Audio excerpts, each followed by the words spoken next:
வணக்கம். நம்ம மாவட்ட தலைவருடைய தலைமையில இந்த ஒரு பெரிய போராட்டம் அங்க நடந்துட்டு இருக்கு. இந்த போராட்டமானது அடிப்படையில் நிறைய பேருக்கு தெரியணும், இது எதுக்காக போராட்டங்கிறது.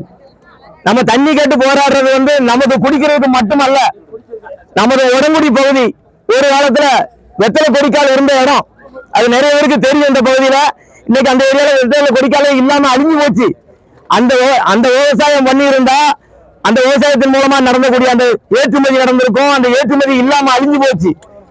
ஒவ்வொரு வருஷமும் நீர் மட்டம் கீழே நமக்கு இறங்கி போய்கிட்டே இருக்கு. பம்ப் பண்றதுனால அரசாங்கத்துக்கு அடிப்படையில தெரியணும்.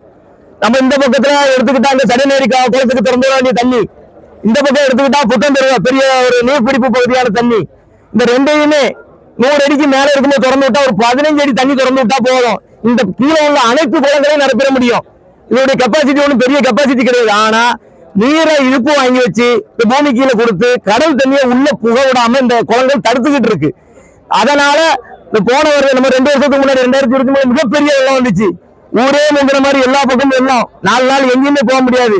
அந்த வெள்ளத்துல நமக்கு கீழே நீர்மட்டம் ஏறி கொஞ்சம் பரவாயில்லாம இருந்துச்சு. இப்ப 2 வருஷமா மழை, சரியான மழை கிடையாது.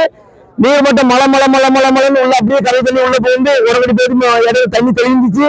முழுக்க உப்பாயிட்டு இந்த பக்கம் கடாச்சாரம் தாண்டி இந்த முதலூர் வரைக்கும் வந்தாச்சு உப்பு தண்ணி. இதே மாதிரி இந்த பக்கம் மெஞ்ஞானபுரம் எல்லா பக்கமே நெருங்கி வந்துகிட்டே இருக்கு. தண்ணி குடிக்கிறது ஆகாது. பிபிஎம் 400 PPM கீழே இருந்தாதான் தண்ணி குடிக்க முடியும். இல்லைன்னா மினரல் வாட்டர் நம்ம குடிக்கும். சாதாரண நிலத்தடி நீர் எடுத்து பார்த்தா 600 PPM 800 PPM 1000 PPM இருக்கு. 1000 PPM தண்ணியை குடிச்சோம்னா கிட்னில கல்லு உருவாகும். இந்த பகுதியில நிறைய இருக்கு. நம்ம பகுதியில கிட்னில கல் ஃபால்ட் வர்றதுக்கு மெயின் காரணம் இந்த தண்ணி கடுமை, நிலத்தடி நீர் கடும் தன்மை அடைஞ்சிருக்கு. அதாவது பிபிஎம்ங்கிற சல்பேட்டுங்கிற ஒரு கான்டென்ட் கூட இருக்கிறதுனால கல் கிட்னி ஸ்டோன் வர்றது, கிட்னி ப்ராப்ளம் எல்லாமே கிட்னி வியாதியில ஏகப்பட்ட பேர் வருடந்தோறும் அலைஞ்சிட்டு இருக்காங்க. இதுக்கு முழுக்க காரணம் இந்த ஏரியால நிலத்தடி நீர் பாதிக்கப்படுது. இந்த நல்ல தண்ணீர் மழை வருஷம் பேரும் பெஞ்சு அந்த பிரச்சனை வராது. பெய்யாதனால இந்த பிரச்சனை.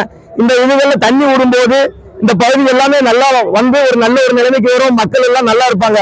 ஒரு நிறைய இடங்கள்ல தென்னைக்கு குறைஞ்சபட்சம் 200 லிட்டர் தண்ணி ஒரு நாளைக்கு தேவை. தண்ணி இல்லாம 50 லிட்டர் தண்ணி விழுந்து சொட்டு நீர்ல போடுறாங்க. தென்னை அப்படியே ஒரு 2 மாசத்துல கீழே இருந்து 10, 15 கடுமையான காத்து. இந்த காத்துல அவ்வளவு ஓரையும் காஞ்சி தண்ணியும் குறைஞ்சா இருக்கனால தென்னெல்லாம் படுற கண்டிஷனுக்கு 250 அடிக்கு கீழே போயிட்டு நீர் மட்டம் போர்ல கிணறுகள்ல மேல இருக்கும். ஒரு 90 அடியில இருக்கு. ஆனா அந்த தண்ணி வச்சு ஒன்னும் செய்ய முடியாது, விவசாயம் பண்ண முடியாது. மக்களுடைய குடிநீர், மக்களுடைய வாழ்வாதாரம், உயிர், அதை காப்பாற்ற வேண்டிய ஒரு அரசாங்கத்துக்கு கடமை இல்லையா? கண்டிப்பாக கடமை நிறைவேற்ற அரசுக்கு இருந்த அரசை தூக்கி வீச வேண்டிய கடமை நம்ம கடமை. வாய்ப்புக்கு நன்றி கூறி விடைபெறுகிறேன். நன்றி, வணக்கம்.